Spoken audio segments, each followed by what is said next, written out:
মাথা খারাপ হয়েছে তোমার? মাথা খারাপ আবার কি হলো? তোমার কথা শুনে মনে হয় জন্য রেখে আহা, এটা তুমি তো উড়িয়ে দিচ্ছ না, সে লাভ হলে ফিরিয়ে দিও। তা অবশ্য ঠিকই, দেখি কালকে বাবাকে বলে। যেসব শুরু করেছো না তুমি। আগে সময় পেতাম না বলে খেয়াল করিনি, এখন তো দেখতে পাচ্ছি আমার প্রেশারটা সকাল বিকেল কেমন ওঠা নামা করছে। তো রাখতেই হবে।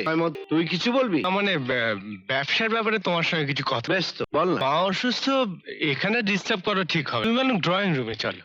ঠিক আছে, তুই যা, আমি আসছি। টাকাটা আমি লোন চাইছি বাবা। বোন, হ্যাঁ, আসলে কোথাও কোনো ব্যবস্থা করতে না পেরে মানে সুযোগটা হাতছাড়া হয়ে গেল। দেখ তুহিন, পৃথিবীতে সন্তানদের প্রতি যেমন বাবা মার কর্তব্য আছে, তেমনি সন্তানদেরও বাবা মা প্রতি কর্তব্য আছে। বাবা, তবে একটা কথা মনে রাখিস, আমার চাকরির জীবনের শেষ সম্বল এই এটা দিয়ে তো খুশিকে পার করতে হবে। তুমি এসব নিয়ে ভেবো না তো বাবা। খুশি তো আমারও ছোট বোন, আর তাছাড়া ব্যবসা হয়ে গেলে তোমার অ্যাকাউন্টে টাকাটা জমা করে দেবো। ঠিক আছে, আমি চেক লিখে রেখে সকালে গিয়ে উঠিয়ে নিস। খুশির বিয়ের ব্যাপারটা কিন্তু মাথায় রাখিস। আমাদের বাড়িতে দাদা, আপনার বাড়িতে ব্যাপারটা কি?